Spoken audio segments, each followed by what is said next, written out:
now let's go into the heart of the 72 Flybridge,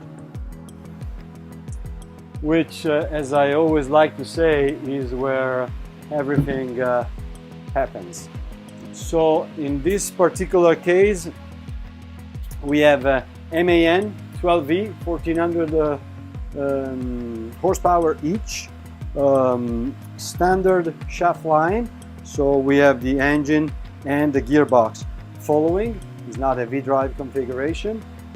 Important is that behind that bulkhead is the master head on this side and the walk-in closet on that side. And those two together make a sort of, if you wish, an insulation air pocket. So even navigation at night, if the owner would like to move and cover some ground at night, the master cabin is still very quiet because the bed side is isolated by a very significant air pocket, which will be the bathroom and the walk-in closet. That's why we do that kind of configuration.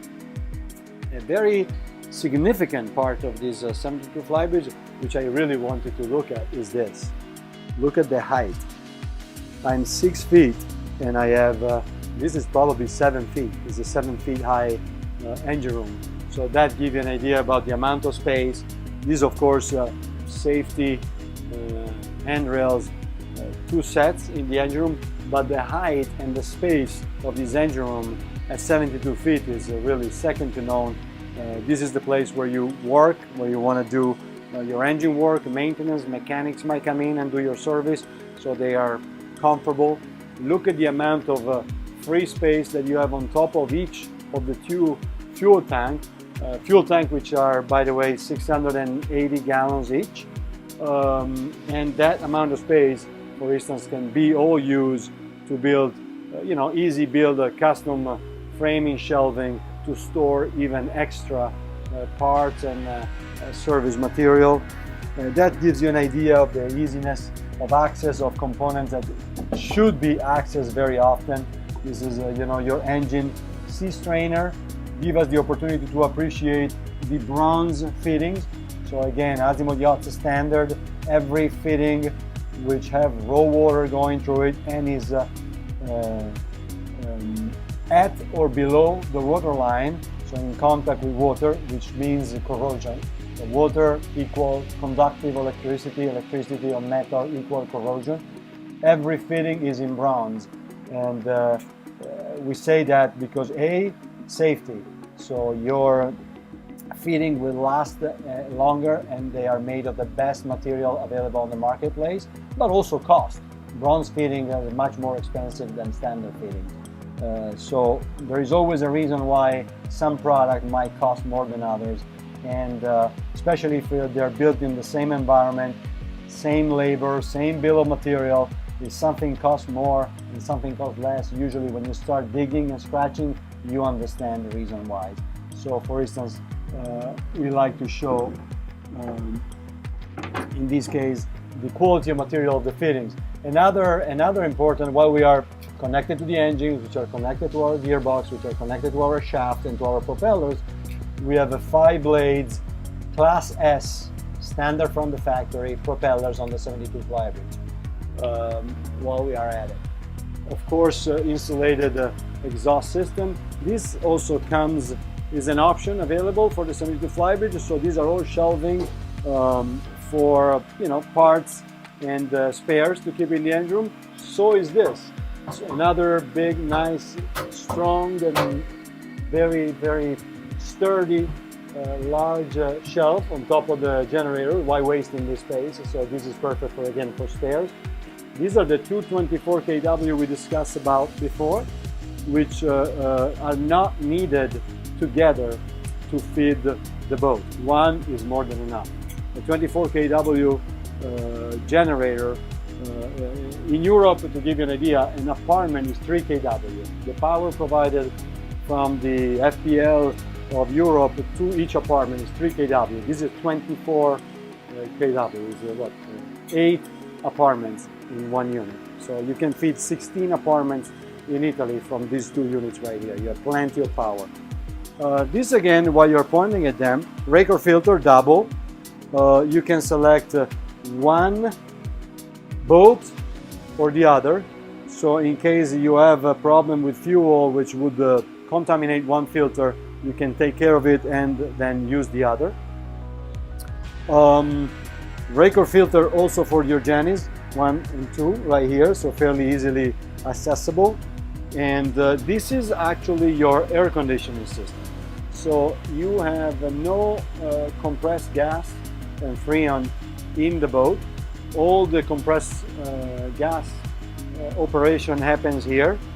This is your raw water pump, again bronze fittings from raw water, and this is your raw water pump for the air conditioning system. So that takes water from the ocean, goes up in here, goes into the coils of these compressing units, cool them down, and this is the chill water pump. Look, so what these guys do, they produce cold.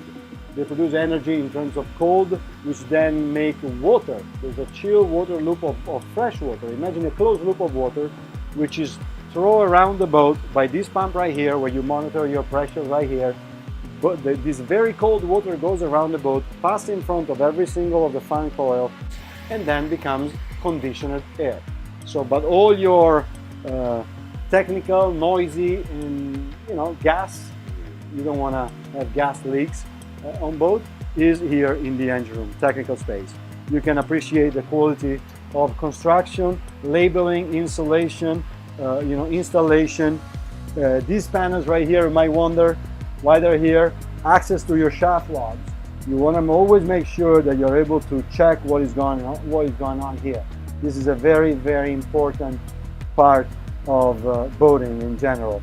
You always want to have access and make sure that all your bonding wires protecting every underwater metal on board are in place, secure, properly labeled, and doing their job. Same is here. This is a very convenient access to some of your smaller sea strainers. You have air conditioning here, the two generators, 1 and 2, and that one in the middle is the predisposition for water metal. So every Azimut yachts come with that unit right there. What that means? Means that if you want to install a water maker, and we typically recommend customers to install water makers in their markets. Water makers require a lot of parts, a lot of maintenance. You want to make sure that you buy the model and the brand which is best service in your area. That being said, water maker predisposition means that you can install a water maker. There is already a through hull and a filter. Means that when to install a water maker, you don't need to take the boat out of the water and make a hole in the hull. A, you would spend money to take the boat out of the water. B, you don't want random people around the world to make holes in the hulls. So we do that for our customers. The only thing they need to do is connect the water line to that cap right there, and there is already a water line going to the freshwater tank, so they don't need to run that, and there is already power coming to the electrical panel there for the water maker. So the only thing you need to do when you install a water maker on any Azimut is basically buy the component and set them up in the engine. No need for haul out, no need to take the boat apart to run electrical and plumbing. So that's the water maker predisposition. Another clever access would be that is the back of the gangway. The gangways have sensors, which sometimes they go out of alignment and the gangway all of a sudden will stop working. 9 out of 10 times is really enough to take a tool wrench and readjust the sensor. So you open that door right there with the handle and you access the sensor and you can readjust your gangway without the need of doing a major dismantling to access it. As far as the engine room, of course, all the batteries are boxed and vented. You want to know how much fuel you have in your tank. So what you do, you press this button right here and this button right here to make sure that you create communication on this line. So remember, when you check a visual fuel indicator of the tank, you need to press both buttons, okay? And once you have done, that gives you the amount of fuel you have. You see right here, I know that I have 3/4 of a tank as far as fuel is concerned. Battery charger, best brand available on the market, Mastervolt. Genset batteries, easily accessible. Genset mufflers on that side. So if we go here, let me see.